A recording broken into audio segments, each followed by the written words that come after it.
All right. First of all, Shavua Tov, everybody. Yom Hashem tonight, being that this is a couple of days before the big day of Rabbi Shimon Yokai, of Baomer. B'ezrat Hashem, tonight we are going to deviate from our regular scheduled program, and we're going to be learning about Rabbi Shimon Yokai. We're going to be learning Mitzvah Shem about Rabbi Shimon Yokai. We're going to learn about Mitzvah Shem like Baomer. We're going to learn Mitzvah Shem what does it have to do with me? What does Lag Baomer really have to do with me? What is in and why is what makes Rabbi Shimon Yokai so different than everybody? I'm not talking about Breslovers. I'm talking about, for Klal Israel. I mean, Myron is this year. It's going to be empty, but usually, there are about over 500,000 people over there. Only just few of them are from. I mean, a few of them. I mean, it's a large number, but just a few of them. Let me just hold on the recording for a second. Hold on. Let me just. Okay. So, in order to start with Hashem, I'm going to share a screen with you, and this is the first piece that is shown in the Likutei Moharan before Torah Aleph, and this is the kuddish that Rabbanu Says said on the way to Uman. Rabbanu said that he needs to pass away in Uman. This is where he will pass away. And he lived in Breslov, and in Breslov there was a large fire, which is another remez of this Indian of the bonfires of Lag Baomer. It was a large fire, and Rabbanu had to leave his home when people, saved whatever they could out of his house. And while he was sitting outside, and I mean, the city, I mean, a large portion of the city were burning down. Some people came from Uman to call Rabbanu to come and reside there. And Rabbanu's face reddened very much, and nobody understood what this is all about. Why?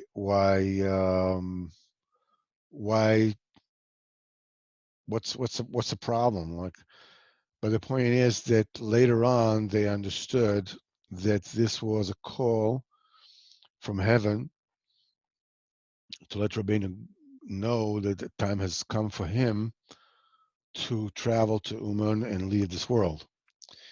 And it is through the during the trip that Rabbanu took from Breslov to Uman.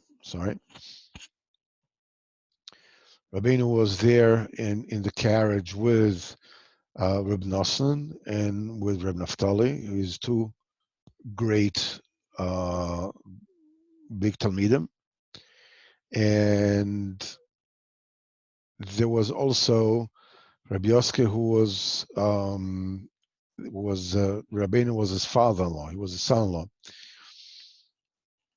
And it is during the trip. I mean, the trip is in a wagon pulled by horses. In those days, it took a long time.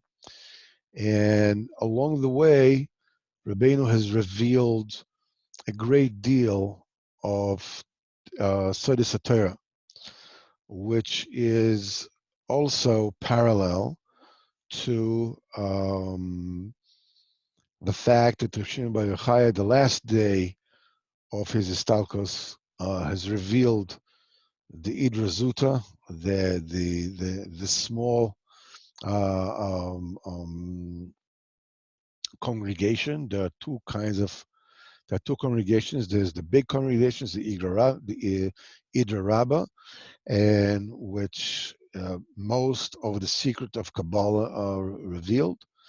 And there's the Idra Zuta, which is included in the Zoya in the Parsha of Ha'azinu.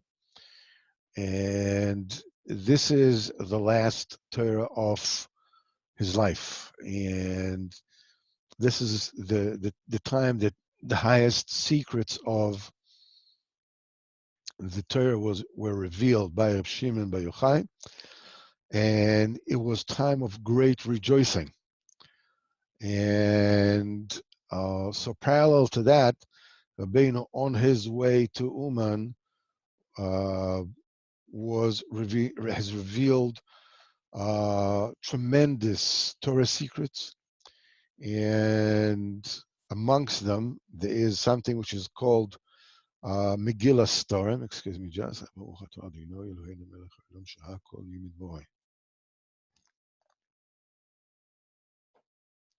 I hope you don't find it rude that I'm drinking while I'm talking to you. Anyhow, so Rabbeinu has revealed something called Megillah Storim. Megillah Storim is Rabbeinu told Reb Nosson and Reb Naftali everything that is going to happen, all the specific highlights in spiritually that is going to happen until Mashiach will come. And Reb Nosson wrote it down afterwards in Rosh Tevis, in acronyms. And he was warned not to disclose it, to the people, and it's not meant for a large distribution. And they said that one person per generation has the Megillah Storim. It is said that when the time of the Tcheles was revealed by the Radziner Rebbe, and so some of the Breslov Hasidim accepted it and some didn't. And one of the, I think Reb Nachman Cherina was the great Reb Nachman Cherina, the Cherina Rov, said that it is said that the time of when the Megillah Storim, when the Tcheles was supposed to be revealed, was initially a time that was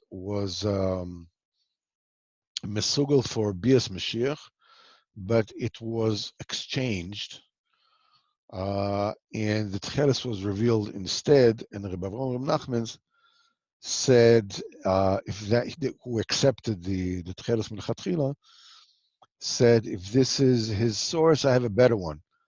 So people understood from that he had access to Megillah Storim, this hidden synopsis of all the main spiritual events that will take place until Mashiach will come.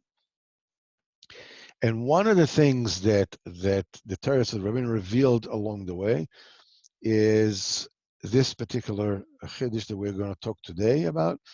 And by the way, just to finish about Megillah Storim, being Rabbeinu warned them not to reveal it. Apparently, the Rebbe's son-in-law was not somebody that they felt that it was that a safe thing, that if you just say, don't reveal it, that it actually will remain unrevealed. So I don't know who of the either Naftali or Nosson asked Rabbeinu, yes, when Rabbeinu said, don't reveal it to anyone. So they said, yeah, but what about him? So Rabbeinu says, Ani Orev Bishviloi. I guarantee that he will not reveal it to anyone. And they said, Naftali said that when he came when they reached Uman, and there were certain things, certain points in the Megillah storm that he was not sure what Rabbeinu said, so he asked Rabbi Yochai about it. Do you recall what was this? And Rabbi Yochai had absolutely no idea what he was talking about. He didn't hear anything that was said. All these diburim about the Megillah storm, he was right there with them, and he did not hear a word. But anyhow, this particular thing that we're learning today is Lechu Chazu Mifalos Hashem. Rabbeinu has revealed the greatness, the kuddish from the greatness of Rabbi Shimon bar Yochai, and this particular shtickle over here was chiseled in marble, and it is embedded in the wall right next to the Tzion of Rabbi Shimon bar Yochai in Myron. And this is what it says. It says, Misad Gdula Satana Eloki Rabbi Shimon ben Yochai, the greatness of, the secret of the greatness of the godly Tana, Rabbi Shimon bar Yochai, Zichron Livrocha. And it says as follows, Achu Chazu Mifalos Hashem, come and observe what Hashem has done. His Golus Niflo, a tremendous, a wondrous revelation, Misod Gdula Satana Eloki Rabbi Shimon bar Yochai, from the secret of the greatness of the godly Tana, Rabbi Shimon bar Yochai. And Rabbeinu goes into it and says as follows. Rabbi Shimon bar Yochai hivtiach, Rabbi Shimon bar Yochai has promised, Shelo tishtokach Torah miYisrael al yodoi. Rabbi Shimon made a promise that through him, the Torah will never be forgotten. Kamuva b'dvei Avotenu zichron livrocha, in Maseches Shabbos, daf kuf lamed ches, כשנכנסו רבותינו לכרם ביבנה, when Chazal came to the Kerem in Yavna, Amru Asida Torah Shetishtochach miYisrael. The future holds a very, very dire fate, and the Torah will be forgotten from Am Yisrael eventually. Omer Rab Shimon, and Rab Shimon said, Shelo tishtokach, the Torah is not going to, chas v'shalom, the Torah will never be forgotten. And Shimon said that it's not going to be forgotten, for it is said, Ki lo tishokach mipi zara, for it will never be forgotten from the mouth of his offsprings. Just take a quick look here.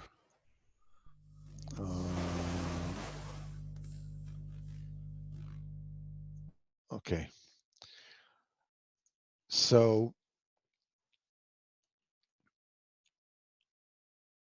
the pasuk, the Shimon bar Yochai is bringing a pasuk, bringing a verse by just before the last, the one before the second before last parsha of the Torah, that there's a nevuah, a very, very harsh nevuah, upon which Chazal, when they said the Torah is going to be forgotten from Israel, and the nevuah said, "Va'anoichi astir ponai bayoyim hahu," and I shall double hide, like double wrap, my face from them at that time.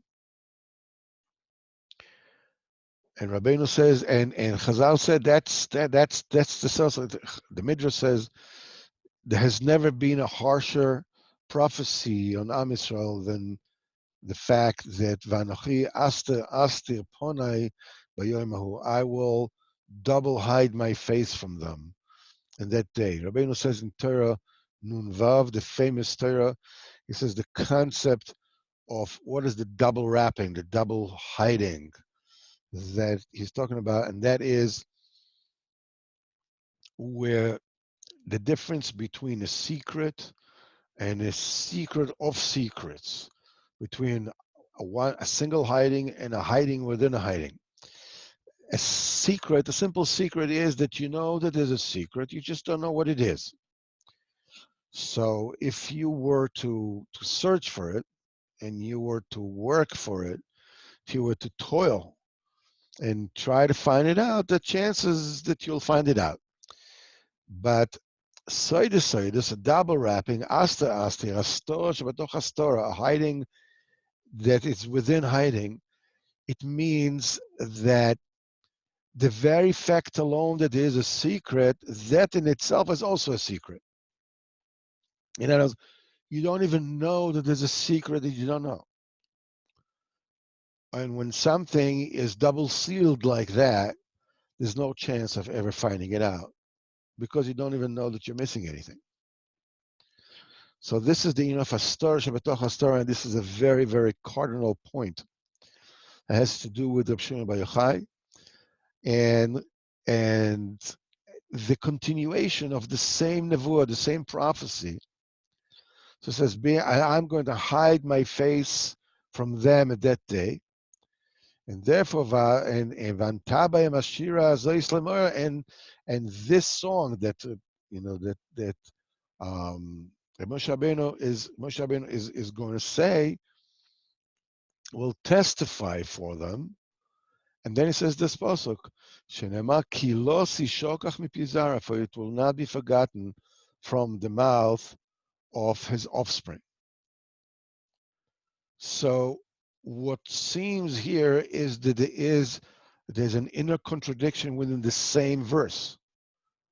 In the beginning, it says there's the harshest nevuah of them all. The Torah is going to be forgotten. So okay, so here's a song, and that song will testify that it will never be forgotten from the mouth of his offspring. So what gives? Will it be forgotten? Will it not be forgotten?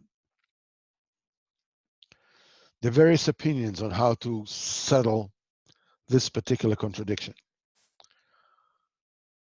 But Rabbi Shimon said, no, the Torah is not going to be forgotten.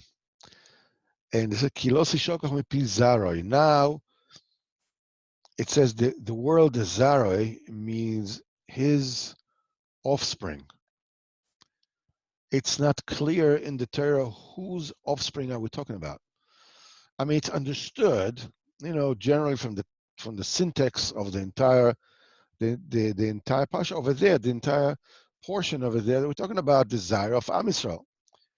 But over here we see that there's a deeper meaning embedded and hidden in this particular ambiguity of whose offspring are we talking about.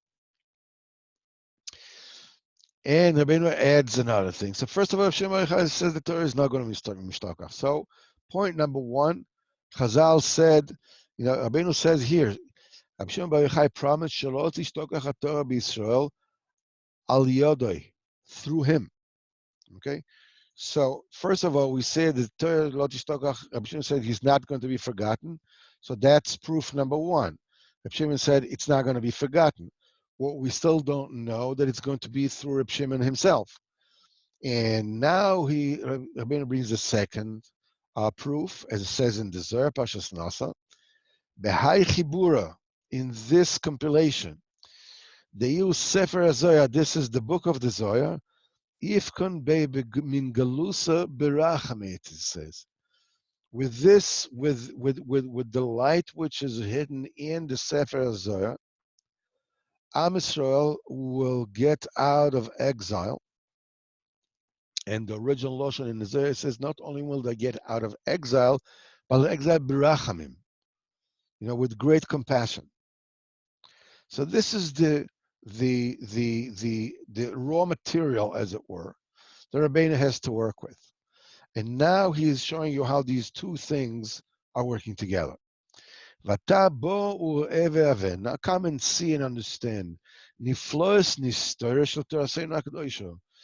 wondrous hidden secrets of our Heilige Torah. This is the reason why Rabbi Shimon bar Yochai has leaned himself, has rested himself, his case on this particular pasuk.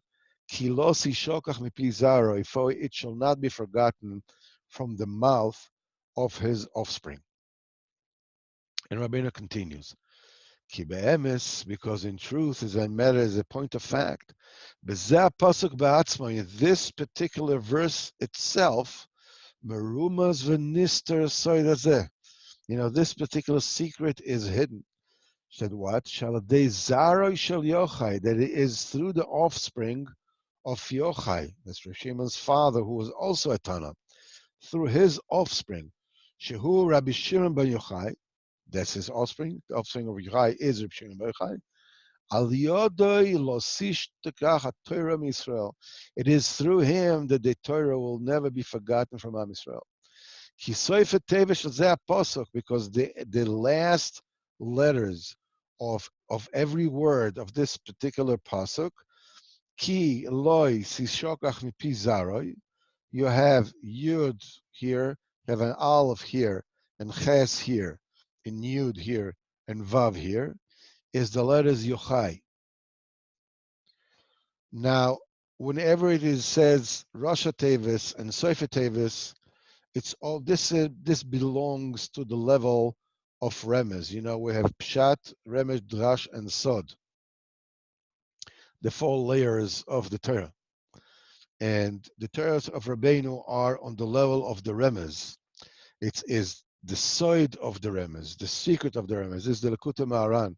The Likutei Moharan is considered to be the nigla of Rabbeinu. There were two more sfarim which we don't have access to. One of them was put away, and one was burnt, which are the nister of Rabbeinu. But Likutei Moharan is the nigla of Rabbeinu, and in Likutei Moharan itself is a study in the side sheberemez. So here we have the Rasha Tevis, Sofa Tevis, the acronym, first letters, the end letters, Gematrias. These all belong to the realm of remez. So here we have the first within a remez. You have the last letters of every word. Here, Kilos Isharpizaroi, is the letters Yochai. So the pasuk itself is hinting to Yochai. Now there's a combination of the pshat of the pasuk and the remez of the pasuk, which work together in tandem. Kilosi shokach mipi zara. What's the pshat of the pasuk? The pshat of the pasuk: it shall not be forgotten from the mouth of his offspring. This is the pashat nevuah pshat. It will not be forgotten. It also gives you now b'derech remez who is going to be the conduit. But this is done not al pipshat, it's going to be done b'derech remez. But not just remez, but a remez the remez. In other words, a hint that hints to another hint. Kilosi shogach mi pizaroi. It will not be forgotten from the mouth of pizaro daika, dafka from the mouth of his offspring. Hainu hu mi pizaro shel ze be'atzmoi. In other words, it is through the desire, the offspring of the Tana Yochai, who is alluded to in Remez in the last letters of every word. It is through his son, which is Rabbi Shimon, that the Torah will never be forgotten from Am Yisrael. It is through the child, the offspring of Yochai, who himself is being alluded to in this particular, in the last letters of this pasuk, who is the child of Yochai? Rabbi Shimon bar Yochai. Through him, the Torah will never be forgotten from Am Yisrael. And now Rabbeinu added, Veda. This is the Indian of the Torah will never be forgotten from the mouth of his offspring. And he says, Veda, now you should know, Shesod Rabbi Shimon ba'atzmoi. So everybody is mentioned in the Torah. The secret of Shimon Atzmoi is alluded to in a different verse. It says, Kida ki atona kodosh Rabbi Shimon bar Yochai ubevchinas ir vekodesh min shmai anochis. Ir vekodesh means a being, a burning, a fire, a flaming and holy entity is descending from heavens. Ir v'kodesh Maya Nochis, Rashateves Shiman. Ein, Vav, Mem, Shin, and Nun is Rashateves Shiman. This is the thing that alludes to Rabbi Shimon bar Yochai. And now there is a little word here at the very end. Actually, it's not even a whole word. It's just a hint for a word. In other words, there was Vayechulu, etc., which means there's a continuation to this. Rabbeinu said something after this. And what Rabbeinu said afterwards was omitted afterwards by Hasidim Breslov because there was such a big to-do and a big machloikis, big strife on the Breslov Hasidim to the point of life danger. So whatever came afterwards had to be omitted and just hinted to in Vayachulu and etc. And what was said there is that you should know, and now Rabbeinu said, after he said, Ir v'kodesh mishmaya nochis, a burning holy entity has descended from above, in Shaman, from the heaven, is Rabbi Shimon, is Shimon, Shetevas Shimon. Rabbeinu added, he says, and now there is a nachal novea mekor chokhmah. Now there is an emerging, flowing brook, a source of wisdom, that also the ear v'kodesh mishmaya nochis has to receive from it. We all know that Rabbi Shimon, that Ir v'kodesh manachit is Rabbi Shimon, and Nachal Novea Mekor Chochma alludes to Rabbi Nachman ben Fege, which is Nachal Mekor Chochma. Obviously, is Teves Nachman. We need to understand what's the connection between the two.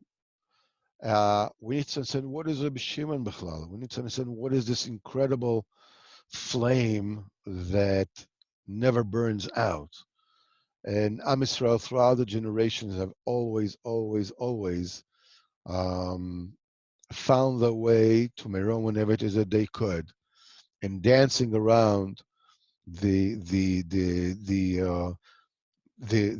gravesite of Rabbi Shimon bar Yochai with such tremendous happiness. What is this happiness doing? What's this? Why are we so happy?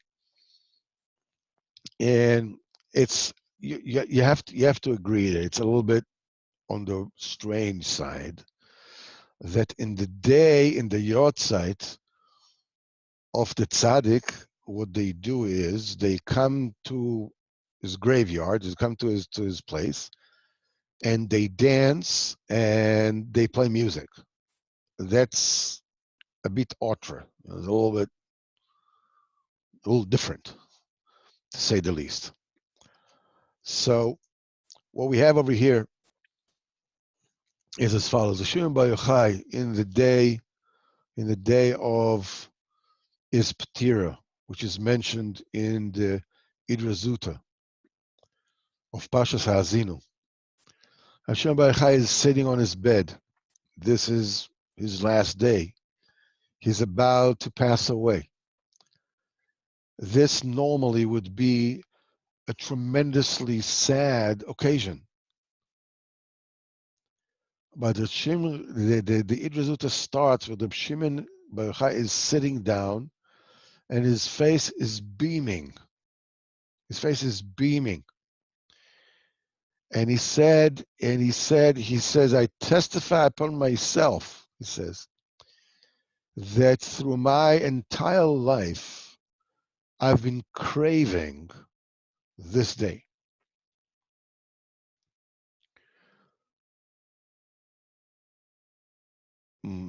What gives? What do you mean? He has been craving the day that he's going to leave this world.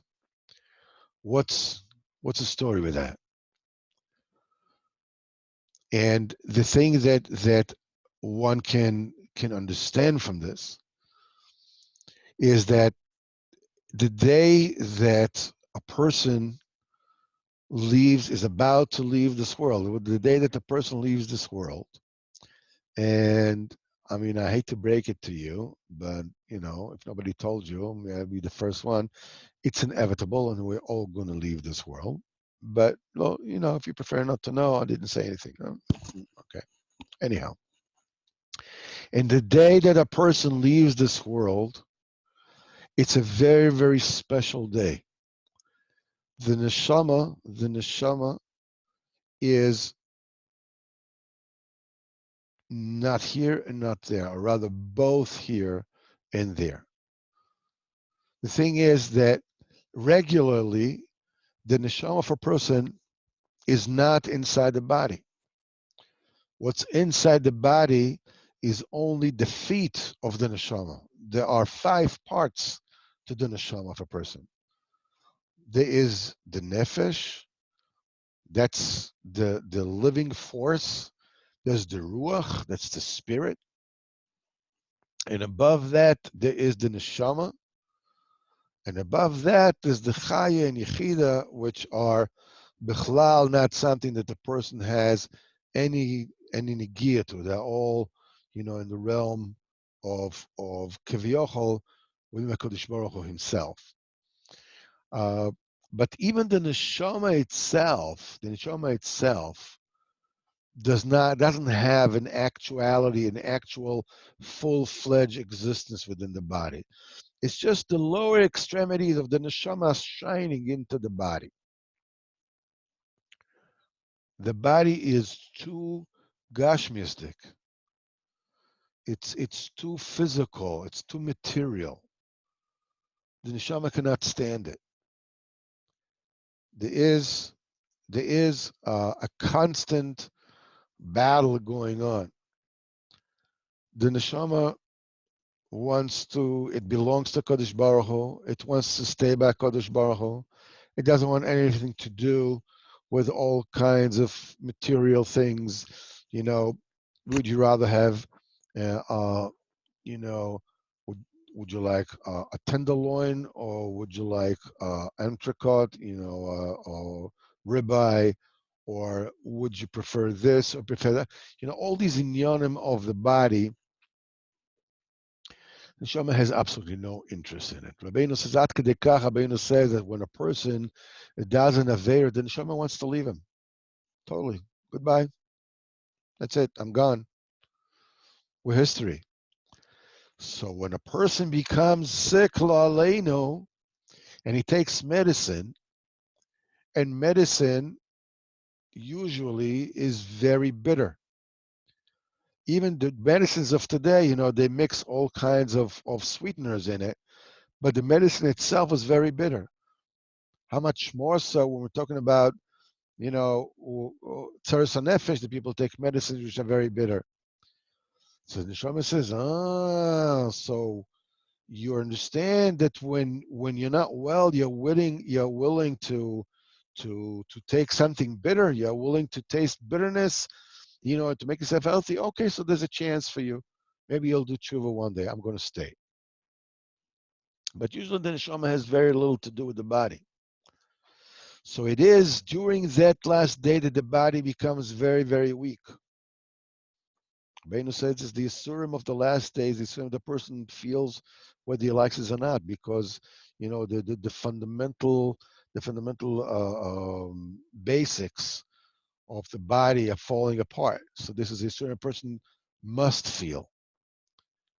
What happens is that this is when the neshama is actually being revealed. In fact, what happens is the being that most of the neshama, as we said before, is bichlal not in this world. But when it's time for the neshama to separate from the body completely, for a person to pass away, there's an extra revelation of the neshama. And because the neshama is shining so hard, the body can no longer keep up with it. The body can exist, this kind of business, this kind of partnership, of spirituality and physicality can exist as long as the neshama is hidden, at least, mostly 95% hidden. And so the body can have some kind of it can hold on to spirituality, hold to nefesh, to ruach, but that's about it. But when the neshama itself is being revealed to it, the Kadusha, actually it's the Sefes Ruach that comes, that the body just gives up and says, that's it, I cannot hold on, this is above my pay grade. And then the neshama leaves the body. And there's this particular special day that the Tzadik like Rabbi Shimon Bar Yochai, that his entire life had nothing to do with this world, says anyhow. Now he is, anything that he wasn't able to reveal until that day, he is given permission to reveal, because he's already halfway there. So this is the reason why he's revealing secrets that has never been revealed again.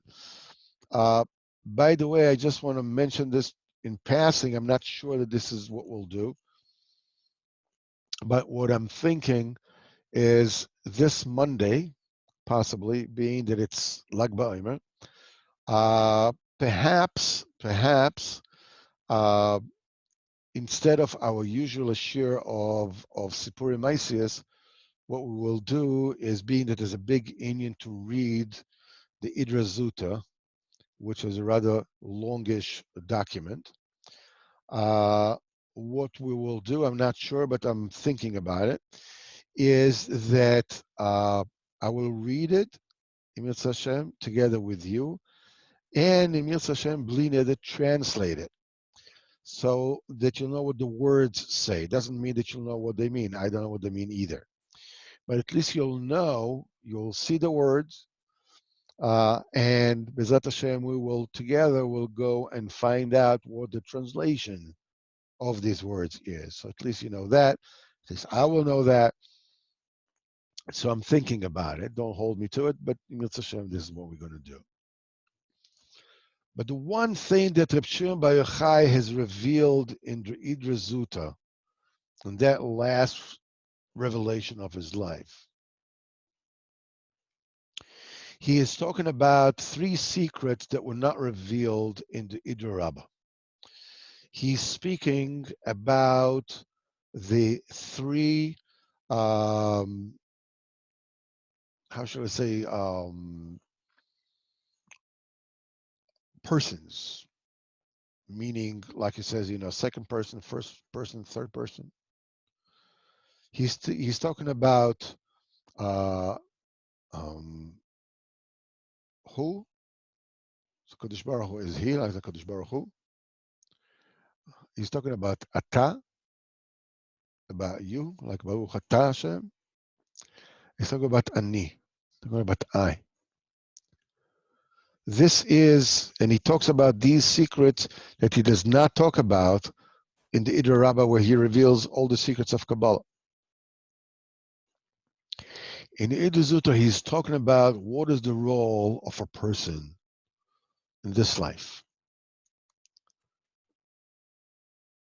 Rabbi Shimon Bar Yochai, in the Zorykos says, Nase Adam, Kadosh Baruch Hu says to them, you know something, let's make a human being. So Zoya says, Nase Adam nemo ba'avurecha. Let's make a person. Kadosh Baruch Hu said it about you, Rabbi Shimon Bar Yochai. So you're like, whoa,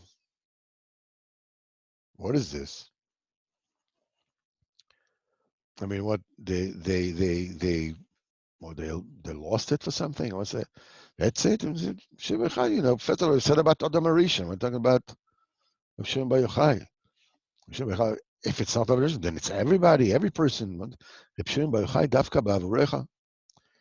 The thing is, Rabbi Shimon Bar Yochai was not a Kabbalist. Rabbi Shimon Bar Yochai revealed all the secrets of Kabbalah, but Shimon Bar Yochai was not a Kabbalist. He wasn't a scholar, as it were. Shimon Bar Yochai was a yearner. Shimon Bar Yochai yearned all his life. He says, the Idra Zuta, he says, I can testify upon myself that all my life I've held myself in one knot with the Kadosh Baruch Hu. I was looking for Kadosh Baruch Hu in every way, shape, or form. And therefore, when he looked at himself and he says, wow, these are hands, right? These are legs. Why do these exist? It wasn't a question, a philosophical question. His question was, why did the Kadosh Baruch Hu create hands? Why did the Kadosh Baruch Hu create feet? Why did it create legs? Why did it create a body? Rabbi Shimon was all about looking of what did the Kadosh Baruch Hu want. Now, Rabbi Seinu came in the Kerem Shabbayavne. Kerem Shabbayavne talks about an extraordinarily dire and tragic time in Am Yisrael. The Romans have destroyed the Beis HaMikdash. The Sanhedrin has left Jerusalem. Everything was in ruins.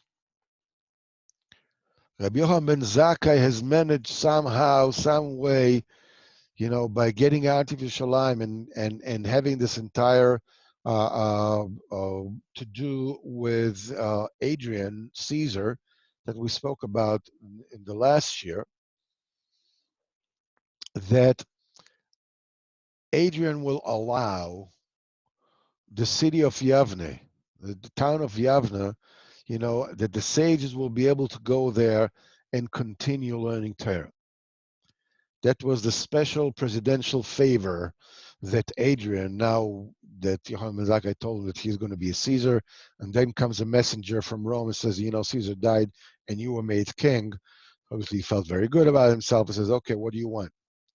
So he knew that he's not going to spare Jerusalem, because the only reason why they made him Caesar is because he was sent to destroy Jerusalem.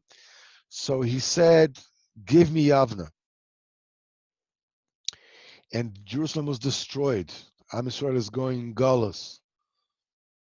Take a look at what's going on. And all the kinos. And the Chachamim go to Yavna, and they're sitting in Yavna, and and Eretz Yisrael is in ruins.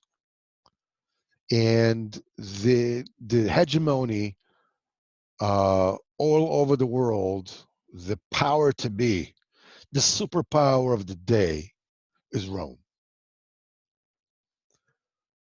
When you come to think of it, Rome existed, the Roman Empire existed for 400 years. The United States of America, as big and great as it is about 200 and something years, right? Which means it's just over halfway of this period of time that the Romans were ruling the coup. And any Roman citizen was able to travel anywhere he wanted in the Roman Empire, totally safe. No one, if you had a citizenship of Rome, if you had a Roman passport, as it was, nobody dared touch you, because they knew if anybody lifts his hand on a Roman citizen, it's akin to the Mexican mafia. They're never going to let up. They're going to look for you no matter what. They're going to find you. If it takes 50 years, they don't care. They'll come, and they'll take you and the entire family and everybody. And this is the time of Shimon Bar Yochai. Shimon Bar Yochai lives at the time of the Roman Empire. And it is that time that Shimon Bar Yochai gets into altercation with the Roman Empire. Shimon Bar Yochai one side, the whole Roman Empire on the other side.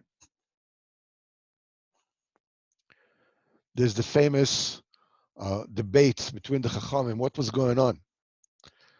This says that Rabbi Yehuda and Rabbi Yossi and Rabbi Shimon bar Yochai were debating. So Rabbi Yehuda said, look, the Romans, they built bridges, they fought Corona so successfully, and they made bathhouses and whatever it is. Look how, tremendous. They built 747s and 777s and Dreamliners, and forget about it. The whole thing is like, look what they did. So Shimba bar Yochai said everything that they did for themselves. They made highways, Roman highways exist until today. They were so well constructed. Exist until today in order to walk armies through them. He says they made all these bathhouses in order to put prostitutes in them. Everything that they did for themselves. Well, lo and behold, of course, you know what happens. There was somebody there that heard it, and he said to somebody, in Shushu, like, I'm going to tell you, but don't tell anybody. And that somebody says, you're going to tell somebody else, but you're not going to tell anybody. That somebody else also told somebody. So it came to the knowledge of the Romans authorities. And down comes a typical Roman decree. Rabbi Yehuda that has praised the Romans, he is going to be the first speaker in any occasion. The first one to speak is always, always, always Rabbi Yehuda. One of the 5 or 6 Talmidim is Machloikas of Rabbi Akiva. The one that said the Romans did it all for themselves, to serve themselves and to put prostitutes there, Rabbi Shimon bar Yochai, well, he's going to get the Roman treatment. He's supposed to be killed. Rabbi Yossi did, he was quiet. He didn't say anything. Okay, he is going on exile. No, that's Roman justice. Shimon bar Yochai leaves. He runs away. First, his wife brings them food. But after a while, he realizes that the Romans will come looking for him, and they may torture his wife, and she'll have to tell them where they're hiding. So they leave, and they leave Eretz Yisrael, and they go to the cave, him and Rabbi Elazar, his son, where they bury themselves in sand throughout the day, so that their clothes will remain intact. And they only got out of the sand. They go into the sand. They were naked. They went into cover in the sand. They were learning Torah. And then time to daven, they got out of the sand. They put their clothes on and they daven, and in Shabbos, whatever. During the week, this is all they did.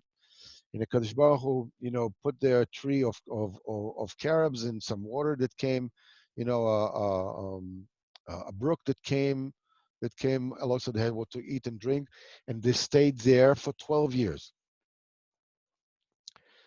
And when they came out, they heard that the Romans stopped to start looking for them.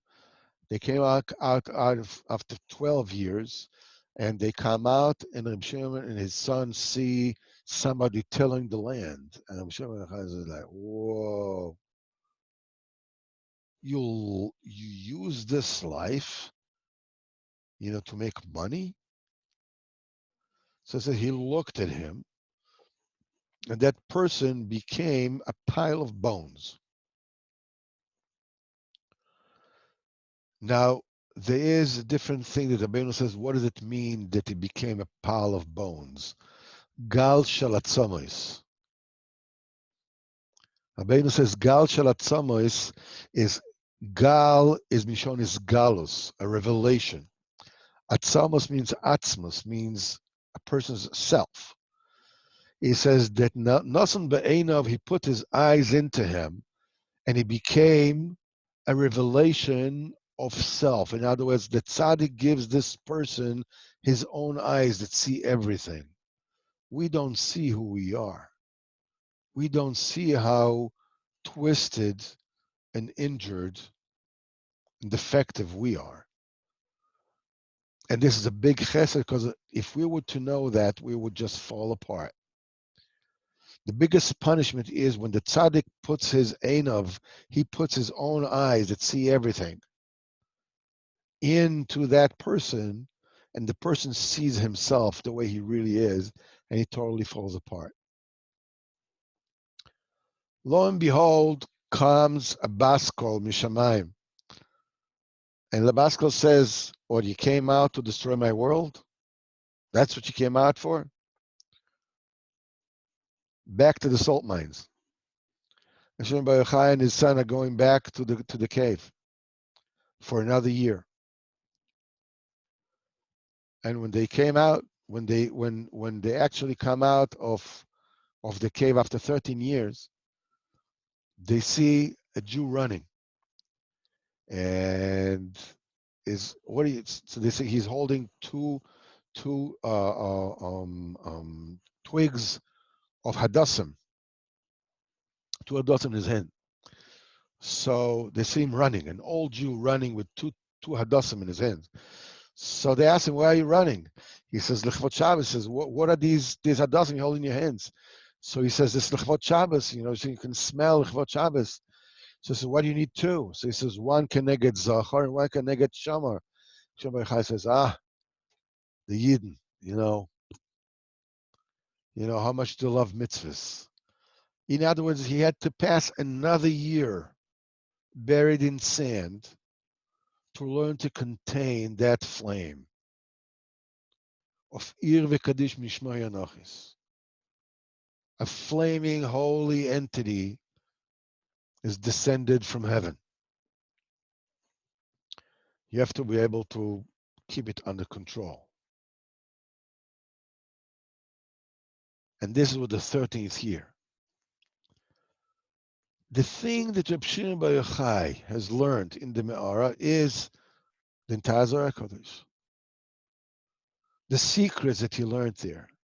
And it all boils down to a relationship between you and HaKadosh Baruch Hu. HaKadosh Baruch Hu is sometimes a who. He's in the third person. You refer to him as in the third person. This you do in good times. Sometimes HaKadosh Baruch Hu is Ata. It's you. Is a second person. This is when you refer to HaKadosh Baruch Hu when you're in trouble. When it's face to face. We'll talk about it more in Yitzhak Hashem, Kama El, Hashem Ori the Yishi, old Torah that I heard from Gvirtzman that speaks about it. It's beautiful. Talks about these two inyonim, when is HaKadosh Baruch Hu Ahu, and when is Ata, and the Ani is the Shechina. HaKadosh Baruch Hu says, Ani Rishon, V'ani Acharon. That was the main fight between Rabbi Shimon bar Yochai and the Romans. HaKadosh Baruch Hu gave a person will.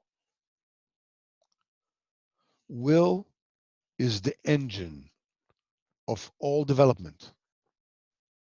Without will, nothing gets done. Nothing happens.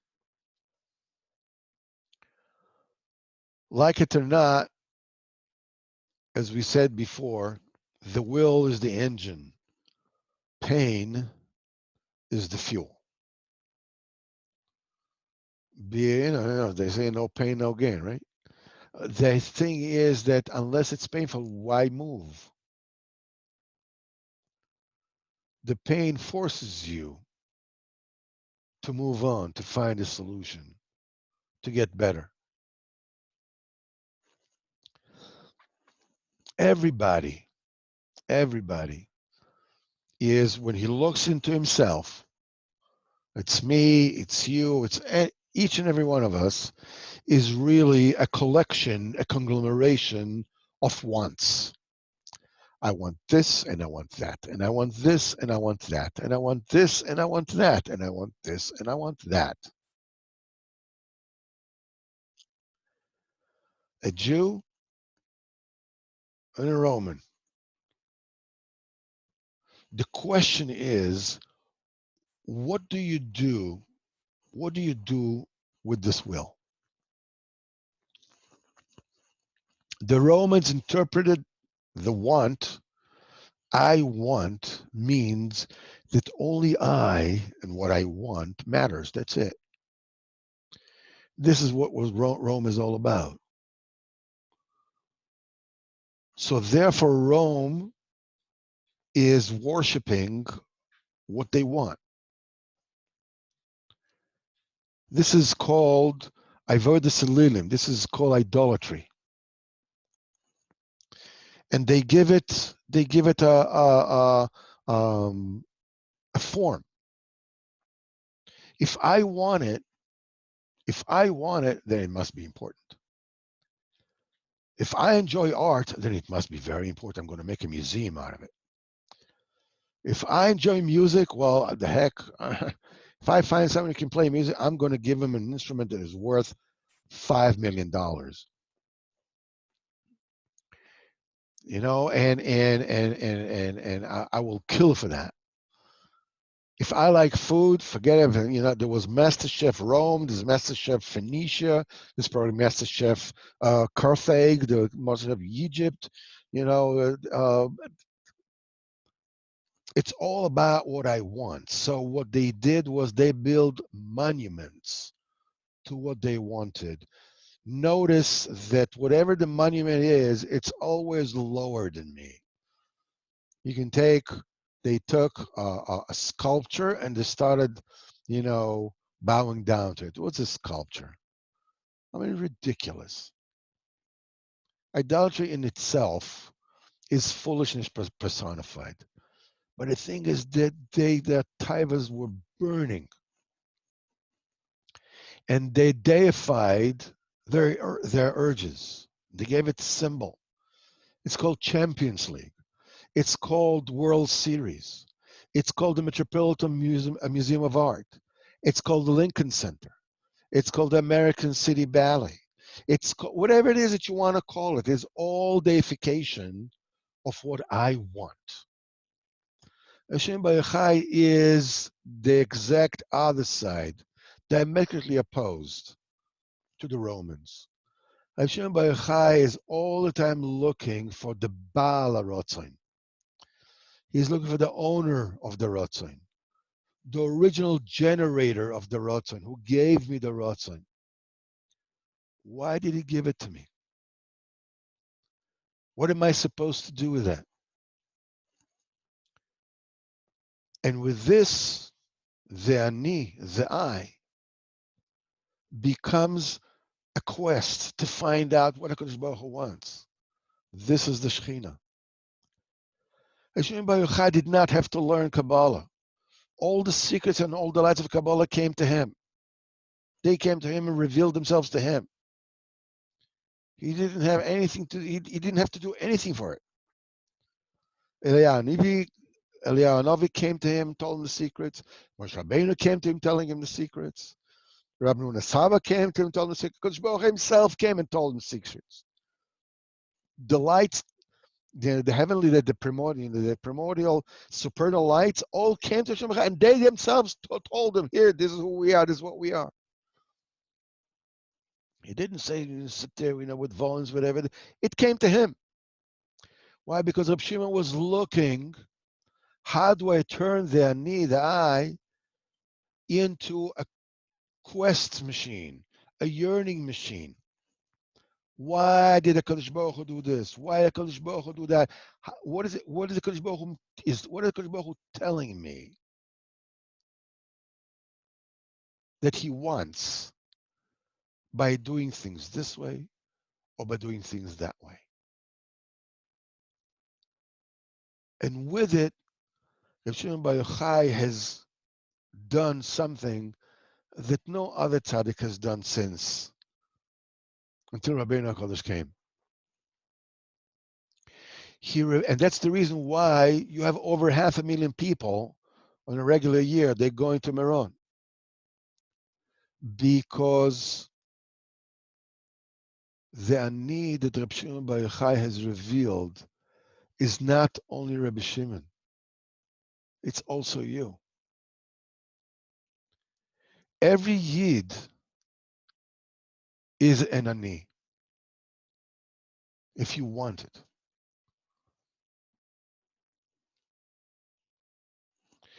And this is what I told you the last year that Hashem will talk about.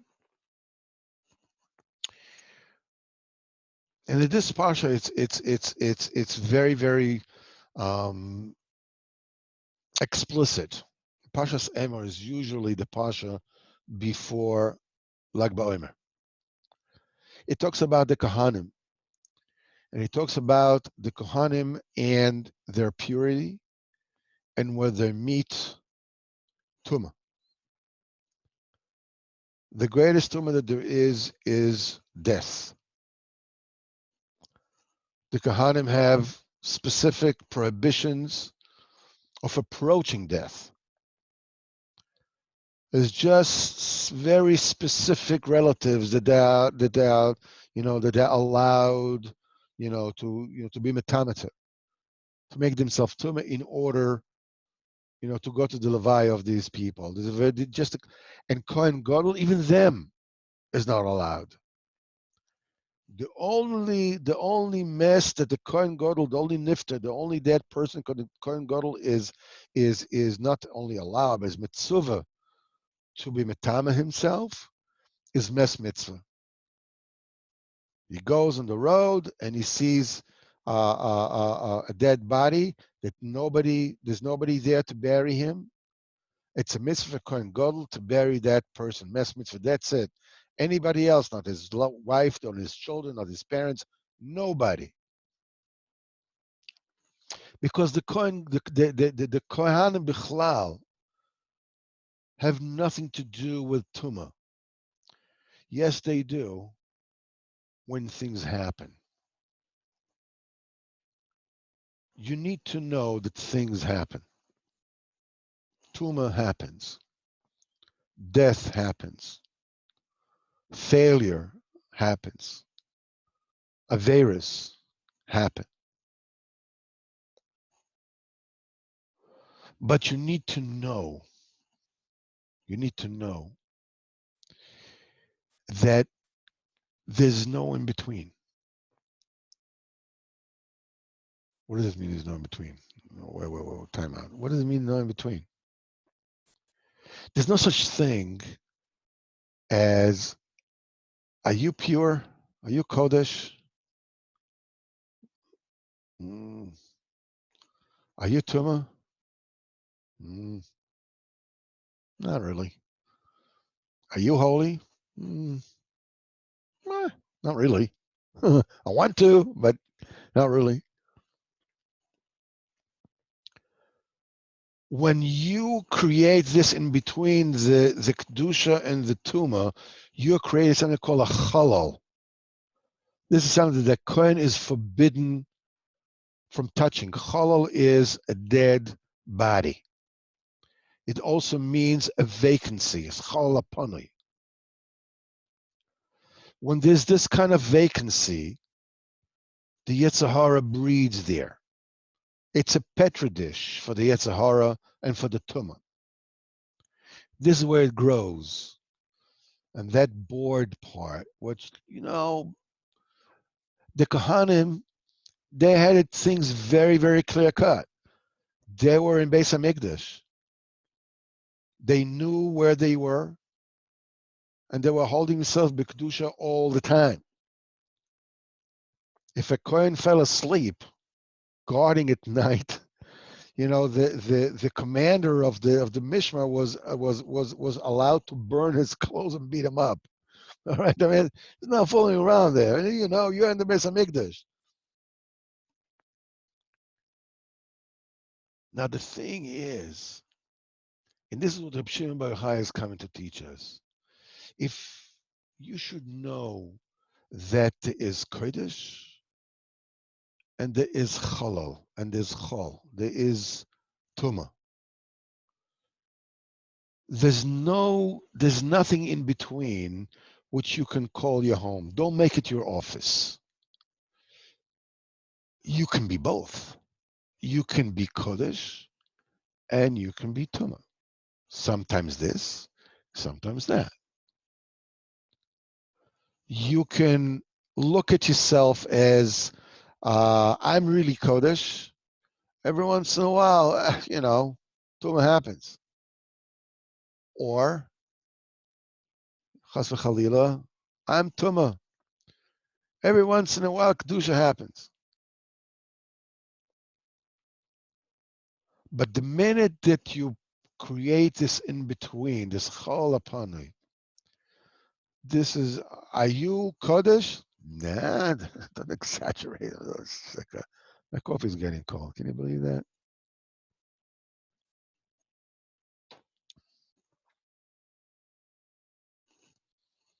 Me, kuddish? Ah. Are you Tuma? Well, don't go overboard, I'm trying, it's like, hey. So I'm neither this nor that. Ooh, if you're neither this nor that, you're in a bad place. Shimon by Yochai, this is what he said after 12 years coming to Me'ora. What do you mean you're neither here nor there? I'm playing the field, what do you want? I gotta eat, no? Yeah, you gotta eat, but who says you have to have such a big house? You have the big cars. Who says you have to drive a Lamborghini? You have to say that you have to change your cars every couple of years. And everybody in the house is supposed to has to have an iPad and an eye this and an eye that and an eye for an eye and a tooth for a tooth. I don't know. Who says that all this is necessary?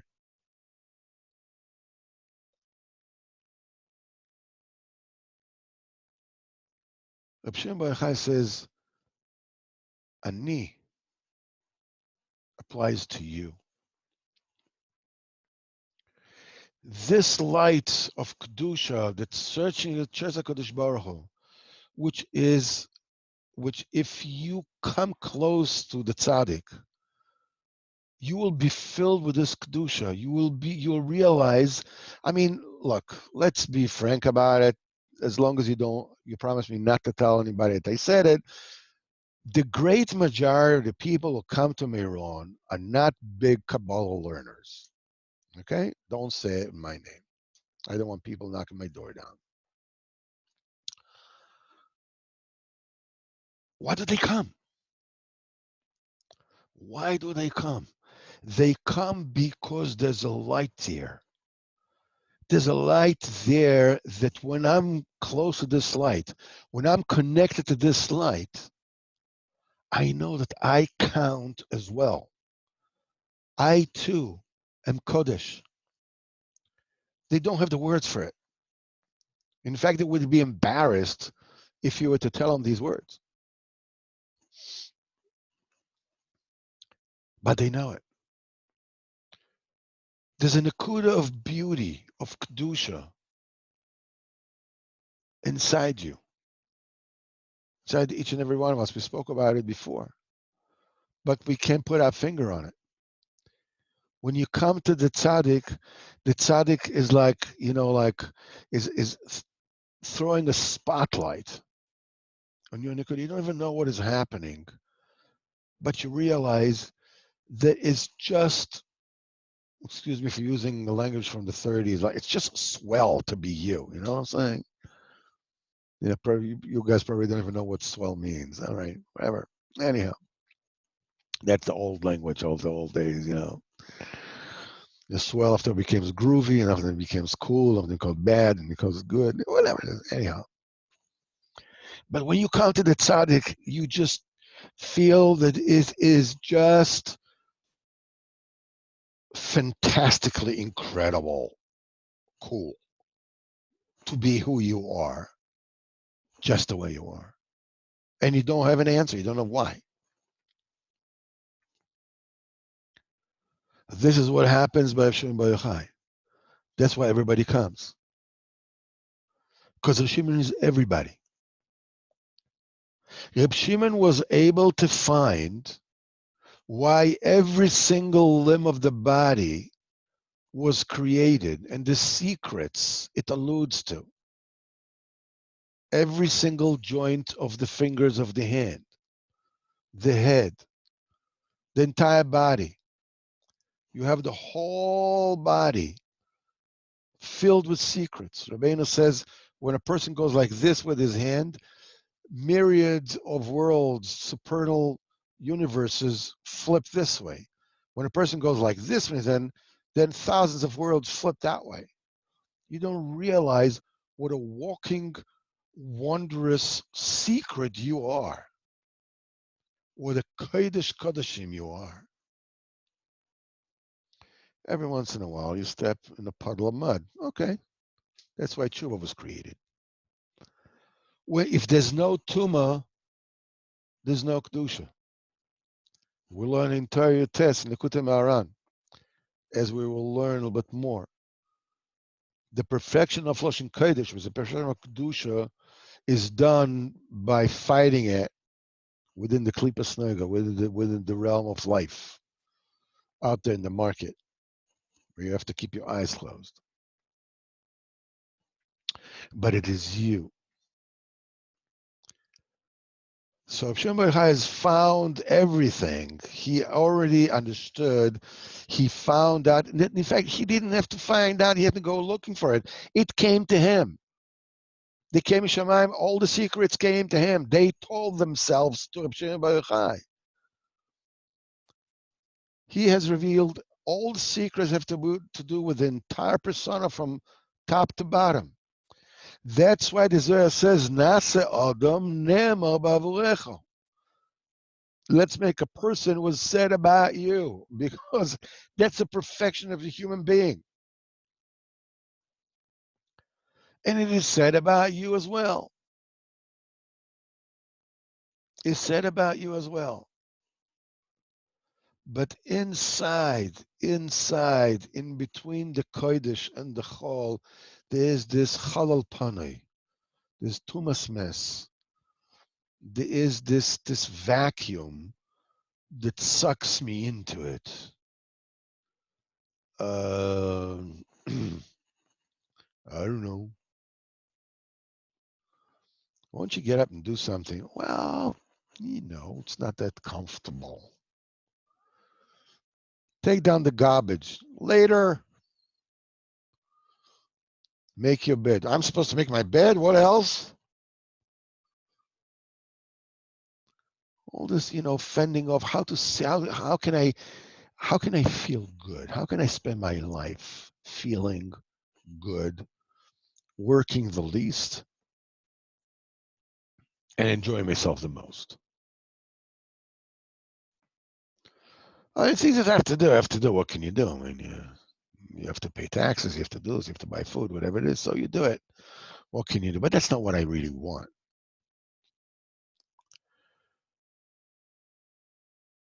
The idea is that you need to know that there is kuddish and there is tuma,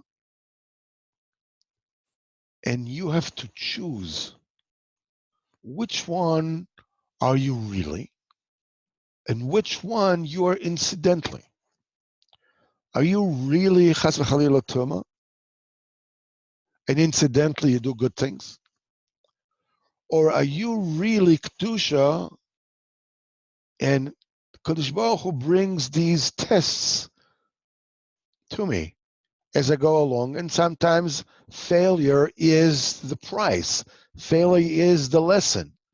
And Adam Oimid al Divrei Torah, a person does not realize what the halacha is, ela im ken nichshel b'hem, unless you actually falter and fail in them. Failure is part of success.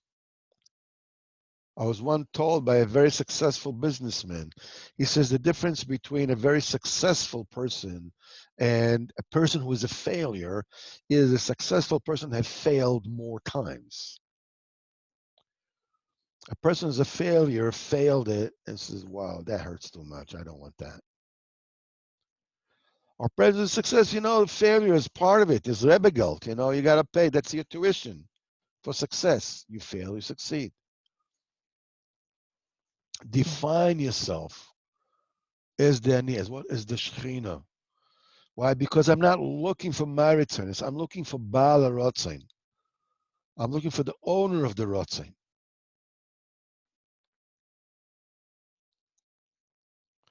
And Reb Shimon Bar Yochai wrote a Sefer Zoya Kodush I saw from Rabbi Shimon Pincus that he spoke about why wasn't the Zohar Kodush available to the Rambam.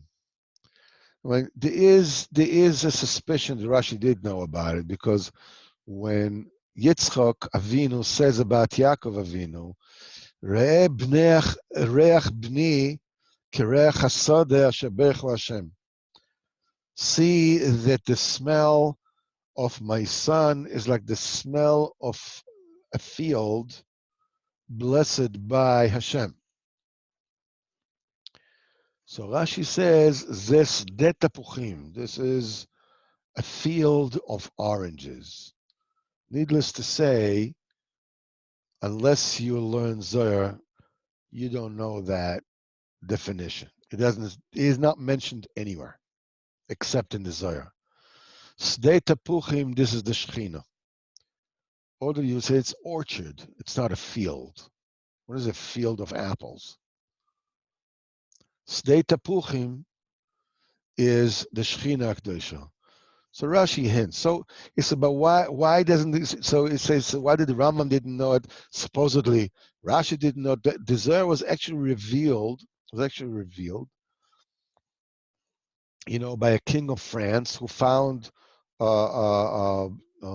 chests full with writings and nobody knew what it was. And later on, Rabbi Yitzchak de Leon has put it together and he split it into pashas. The Zohar is set according to the pashas of the Torah.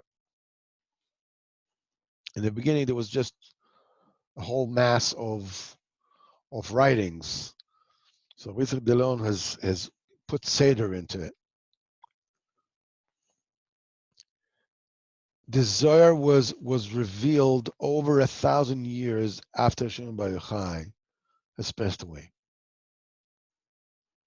And still, even once it was found out and everybody realized that this is like the most fundamental revelation ever since Kabbalah Satira. Still, nobody understood what's written in the Zoya Kodush. The language of Zoya Kodush is unbelievable. The poetry of the Zoya Kodush is unequaled. But still, you can't learn Kabbalah out of Zoya Kodush. You don't understand what things would mean. It took the 15th century when Arizo came about and revealed the Teresa Kabbalah, that once you have the principles of Arizo, then you are able to understand what Rabbi Shimon Bar Yochai said in the Zohar Kodush. Once you have the tools of Arizo, you are able to learn Zohar Kodush, and suddenly Zohar Kodush becomes a never-ending brook of wisdom that does not end. But this is still a Nakuda where the Zohar Kodush is coming from above. It's a revelation. It's a chesed that comes from the Shaman. It comes from above, and we're able to bask in it. We're able to come close to it. We're able to come stand right next to the Tzion of Shimon Bar Yochai and somehow feel that we are kuddish. We are kuddish. Should we choose to be, we can be Naseh Odom Ne'emar Ba'avurecha, like it says about the Shimon Bar Yochai, with the koach of Shimon Bar Yochai. But it's still a shefa that comes from the Shaman. That's why there are points in the Zohar Kodush that are left unfulfilled, as it were. A, it was hidden twice. And B, it says in Zohar Kodush that on the blemish of the covenant, Tshuva doesn't help. Rabbi Shimon bar Yochai, while he was alive, he said, I can absolve the entire world from judgment.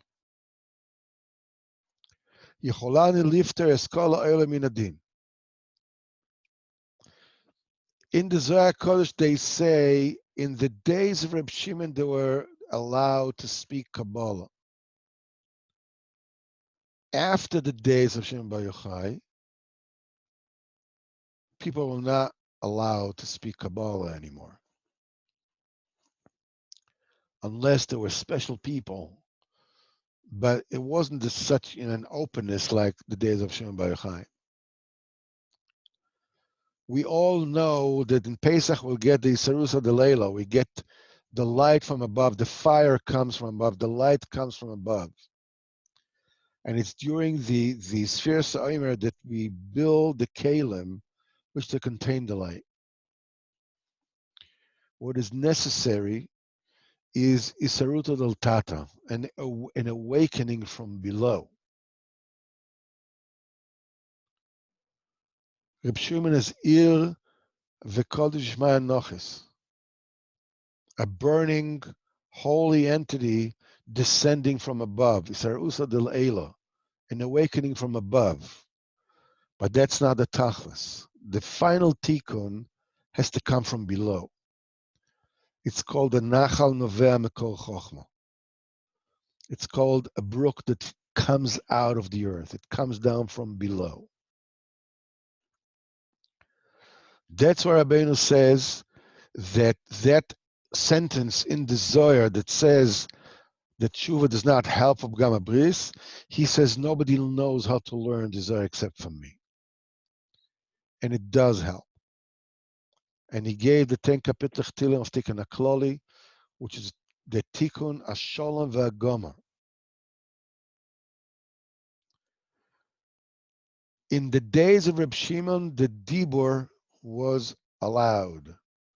Past the days of Shimon, the dibur was forbidden. Dibur in Teresa.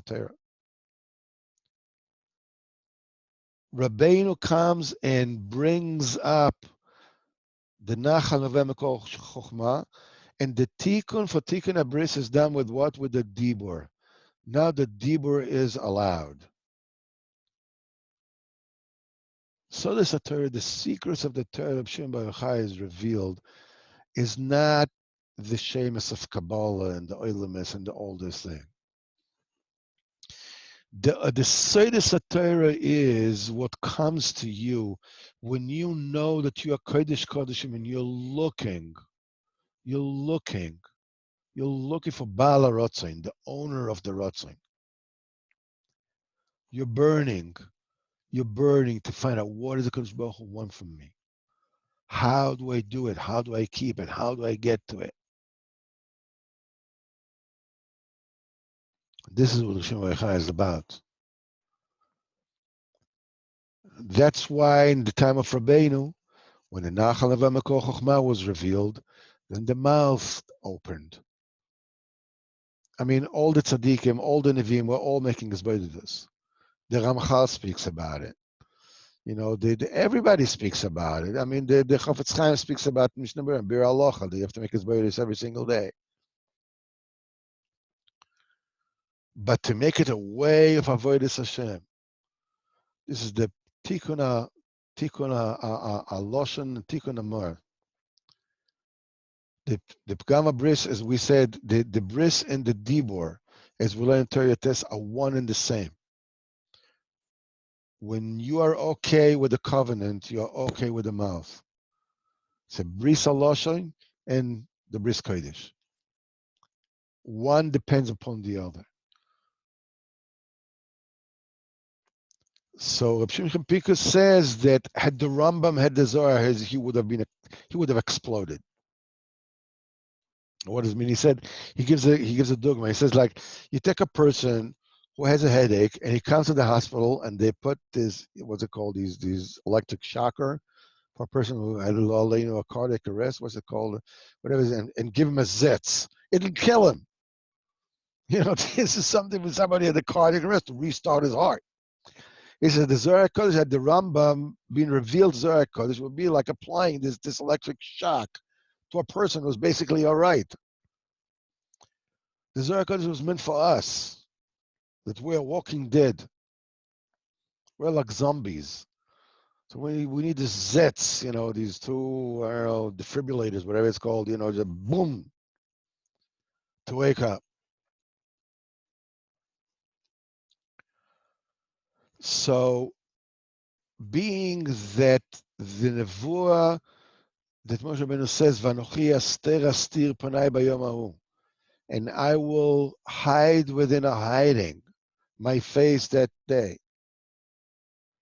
So Mimele, the revelation also have to be a revelation which is specially designed to reveal a hiding that in itself is being hidden.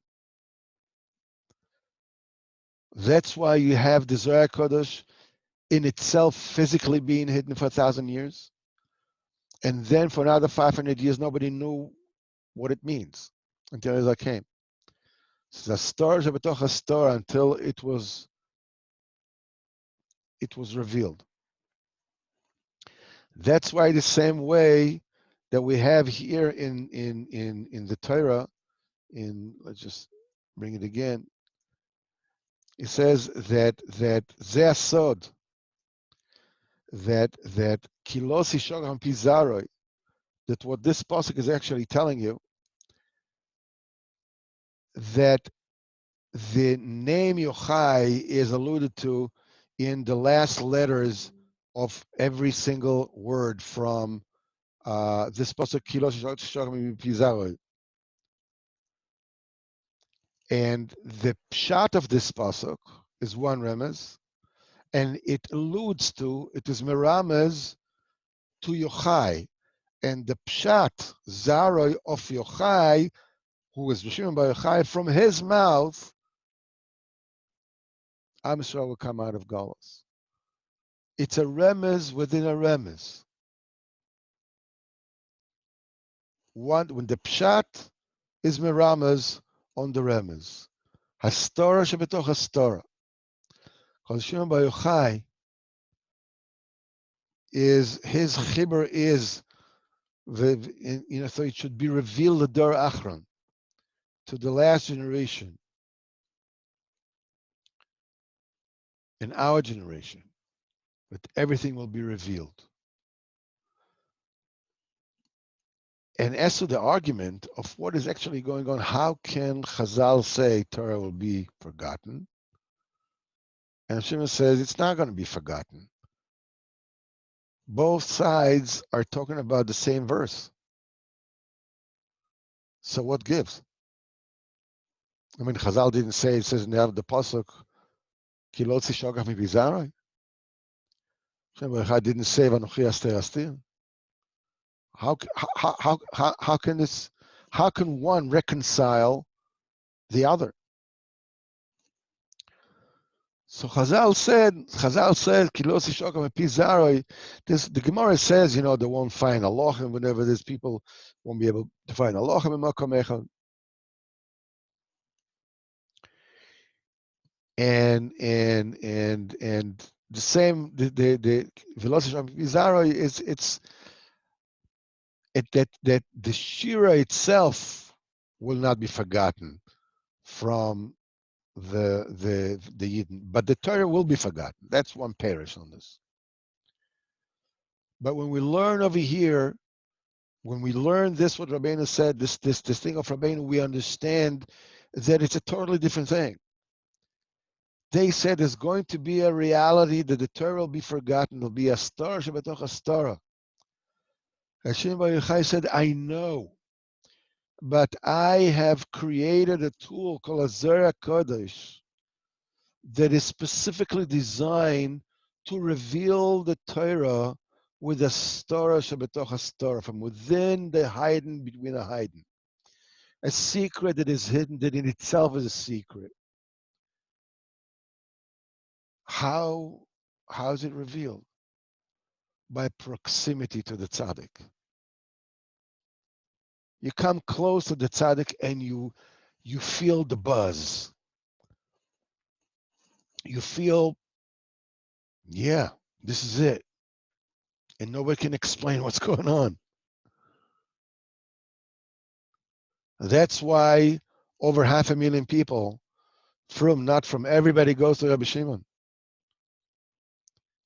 And the same way when people go to Uman, because they feel the revelation of the Ani. The Ani has access to Kodush Baruch Hu of Ata and Hu. Hu, when things are going very well. Hashem Orivi Ishi, I'm not going to fear anybody. We'll talk about him, it's Hashem in Elul. And the second part of this mizmor speaks about, Hashem, Arabu Tzarai, this is Ata.